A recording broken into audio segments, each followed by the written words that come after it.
This session is intended to provide a broad overview of the processes of pharmacokinetics and to define some common pharmacokinetic terms.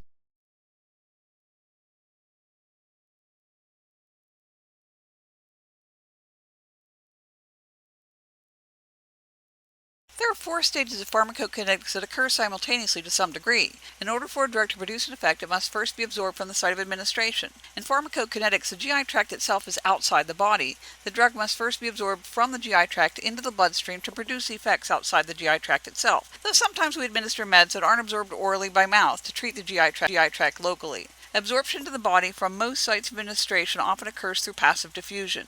When medications are administered intravenously or IV, absorption is considered to be instantaneous, though this is a little bit of a misnomer since IV drugs don't undergo absorption at all. Drugs administered by the IV route therefore achieve concentrations in the plasma most rapidly. Inhaled medications, intramuscular injections, sublingual administration, subcutaneous injection are a little bit slower, while oral, PO or per os, and rectal, PR per rectum, are the slowest to access the circulation. It's blood circulation that allows drugs access to distribute to the active site, but drugs aren't smart and they'll end up getting to sites other than the intended site, which often leads to side effects. Circulation will also deliver drug to sites of biotransformation, also known as metabolism, usually the liver, and this is going to alter the molecular structure of the drug. During biotransformation, drugs may form active metabolites. Inactive parent compounds, known as prodrugs, may be activated, drugs may be deactivated, or they may be converted to toxic substances, which is a process known as toxification.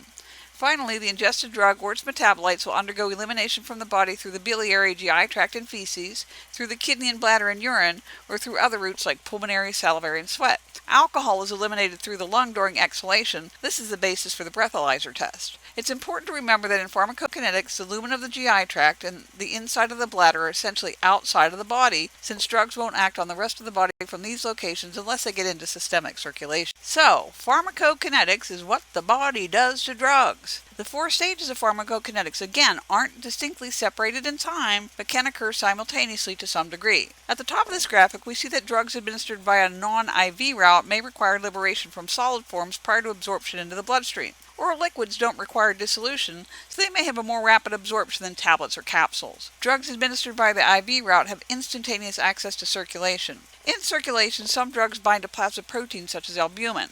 The blood is a watery environment, so drugs that are fat-soluble won't disperse unless they're bound to these water-soluble carrier proteins. This is important because only free, unbound drugs are free to travel outside of the circulatory system. Only free drugs can interact with their target to produce action, and only free drugs are free to be eliminated from the body. The laboratory usually measures both free and bound drug. Note that two-way arrows indicate reversible processes that exist in equilibrium, while one-way arrows are generally unidirectional. In pharmacokinetics, we look at drug concentrations as a function of time. When you look at any graph, you should first pay attention to the axes. So here we see on the x-axis time as our independent variable, and we see on our y-axis plasma drug concentration as our dependent variable. Remember that concentration is the amount of drug dissolved in a volume, in this case volume of plasma. For terminology, a new word, bioavailability, it's the amount of drug that gets into circulation from the route of administration. Drugs administered by the IV route don't undergo absorption, so their bioavailability is 100%. The figure depicts typical concentration versus time curves for an IV administration, the top dark blue line, for a route of administration that has 100% bioavailability, the black line, and for a route of administration that only has 50% bioavailability, the light blue line. Cmax, or peak drug concentration, seen at the blue arrows, is a maximum concentration of drug in the blood, usually occurring after a dose. Tmax, denoted by the green arrows, is the time of the peak concentration, or Cmax. Note that IV dosage has a Tmax of 0 since no time for absorption is needed. In the non-IV curves, the absorption is depicted by the upward portion of the slope, seen as thick red lines. Cmin, or trough levels, are the lowest blood levels prior to the administration of the next dose, not shown in this graphic. The steep fall and slope at the upper left of the IV curve, highlighted by the orange bracket, depicts a steep fall due to simultaneous distribution out of the bloodstream that's occurring concomitantly with elimination. The downward part of the curves depict elimination, the thick red lines. Elimination is independent of the route of administration, therefore the elimination portions of the curves have the same slope and are parallel, or at least would be if I had better control of my graphics. Here's what we're going to talk about. The table represents a summary of the 4 stages of pharmacokinetics: absorption, distribution, metabolism, and elimination, and the factors that affect them. These concepts are what we're going to be covering more completely in the upcoming videos. Aren't you excited? Since drugs can't produce the effect at the site of action until they reach the site of action, drug permeation or absorption is really important. There are 4 general ways that drugs permeate membranes in the body. In the graphic, the lumen is outside the body, perhaps the lumen of the gut, while the interstitium is inside, where access to circulation is gained. A depicts drugs that are passively diffusing through paracellular aqueous channels. B depicts one of the most common means of drug permeation, passive diffusion through lipid membranes. Drugs require a fair degree of lipophilicity to permeate through this means. In C, the red transporter depicts a representation of facilitated transport, which, like diffusion, occurs along the drug's concentration gradient from areas of high concentration to areas of low concentration. Also in C, the purple, we see active transport, which requires energy in the form of ATP to transport drug against its gradient from areas of low concentration to areas of high concentration. D is an example of endocytosis, where drugs bind to cell surface receptors and undergo endocytosis into the cell and exocytosis into the interstitium. The processes on this slide are analogous to B and C in the previous slide. Diffusion is a passive form of transport that occurs to equalize the concentration gradient across the membrane. Similarly, facilitated diffusion occurs along the concentration gradient, but transport is facilitated, often through linking in the same direction with the second substance that's transported along its concentration gradient, a cotransporter, or through linking with a substance transported in the opposite direction, an antiporter. Active transport proteins require energy to pump substances against their concentration gradient. Neither passive nor facilitated transport requires energy in the form of ATP.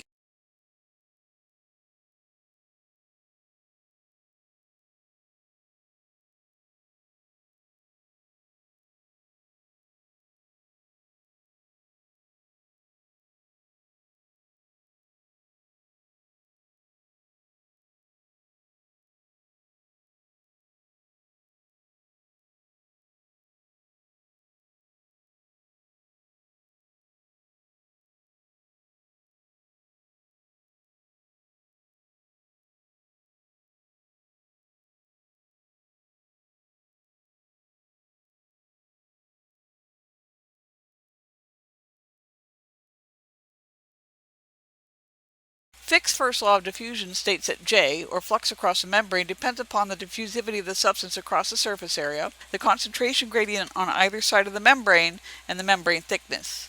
When we're talking about cell walls, diffusivity depends upon both molecular size, smaller being better, and lipophilicity, with greater lipid solubility conferring greater diffusivity. Ionized drugs, those that carry a charge, are less lipid soluble, so they don't diffuse as well. We can alter the concentration gradient by increasing blood flow on the interstitial side of the membrane, for example by rubbing or by heating. For transdermal products, application to a larger surface area or use of an occlusive dressing, which will produce heat, can increase systemic absorption. Let's talk about ionization, because charged molecules don't diffuse readily through the lipid bilayer. pKa is the pH at which 50% of a drug capable of donating a proton has done so. Acidic drugs can donate protons, while basic or alkaline drugs accept protons to form their conjugate acid. To predict ionization greater than or less than 50%, first find out whether the drug is an acid or a base.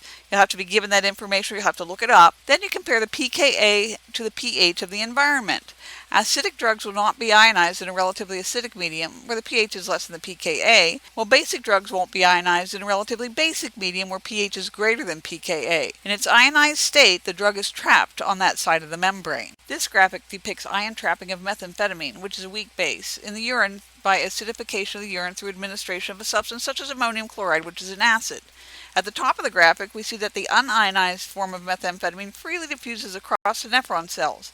If the urine pH is relatively basic, i.e. the pH is greater than the pKa of methamphetamine, methamphetamine can freely diffuse back into the body. The lower right of the graphic shows the impact of a relatively acidic urine, where the pH is less than the pKa, so there's an excess of protons and methamphetamine accepts a proton, become charged, and thus is trapped in the urine. We can thus increase the urinary elimination of methamphetamine through acidification of the urine. I made this chart to help make it a little bit easier. The chart summarizes ionization of acids or bases based upon comparison of pH to pKa. Note that you can't really predict the acid proton donating or base proton accepting nature of a drug from the pKa alone. So on the exam you will be given the nature of the drug, is it an acid or a base, and what's its pKa. Here's our bottom line. Unionized drugs diffuse more readily, including from outside the body into the body. Acidic drugs are unionized in acidic solution where the pH is less than pKa, while basic drugs are unionized in basic solution where the pH is greater than the pKa. Thus, to trap an acid in the urine, you'd want to alkalinize the urine, for example through administration of bicarb. Again, in pharmacology, the lumen of the gut can be considered outside the body. We can trap drugs outside the body in the gut by changing the pH of the gut lumen, or by giving substances that bind to the drug to prevent absorption. More on this soon. The urine can also be considered outside of the body because we can trap drugs in the urine by changing the pH of the urine, but only within the normal urinary pH range of 5 to 8. Drugs and other substances can be actively transported into or out of organs or the body itself. P-glycoprotein is a transporter coded by the ABCB1 gene. In the human body, it often pumps xenobiotics, foreign substances, out of the organ. Cancer cells can express P-glycoprotein. By pumping cancer drugs out of the cell, cancers become resistant to treatment. Similarly, bacteria may acquire this gene and become resistant to antibiotics that have affinity for the transporter. Uptake pumps generally allow for uptake of nutrients, for example the CNS uptake of amino acids, uptake of xenobiotics by the liver, and reabsorption of nutrients from the urine. Drug interactions may occur at the level of transporters. Different transporters have different affinities for different molecular structures and also have limited number of seats for substance transport. Two substances may compete for seats or binding sites on the transporter. The substance with the greatest affinity or highest concentration will win, leaving the other substance without a ride across the membrane. Some substances induce the expression or increase the number of copies of transporters, while others allosterically activate transporters and thus may alter the permeation of another substance. There may be significant genotypic variants in transporters, leading to different transporter phenotypes, either increased or decreased number or function, among different populations and or different individuals. This chart depicts different transport proteins, the tissues that commonly express the proteins, and common substrates, substances that are transported by the protein, inhibitors of the transport protein, and substances that induce expression or activity of the transport protein. What you really need to know: grapefruit juice, particularly the constituent naringenin, is a common inhibitor of P-glycoprotein function, while the herb St. John's wort, Hypericum perforatum, is an inducer which will increase the number of copies and therefore the activity of P-glycoprotein. Oh no, another graph. This time we're looking at diffusion and transport. On our x-axis we see the oil and water partition coefficient, with larger meaning more lipophilic. On the y-axis we see relative penetration into the brain, which, as we'll soon see, is protected by tightly junctioned cells that surround the vasculature to help prevent toxin entry into the brain. So on this S-shaped curve, we see that there's a pretty close relationship between oil and water partition coefficient. Higher oil-water partition means more penetration into the brain. However, we look at glucose and the amino acid levodopa and find that they have a pretty good penetration into the brain despite that they're pretty water soluble. Why? Well, this is active transport or facilitated diffusion into the brain because these are nutrients. Why are phenobarbital and phenytoin to the right of the curve? That represents active transport out of the brain. Hooray! The intro has ended. There's some comprehension questions and answers that follow on the next two slides.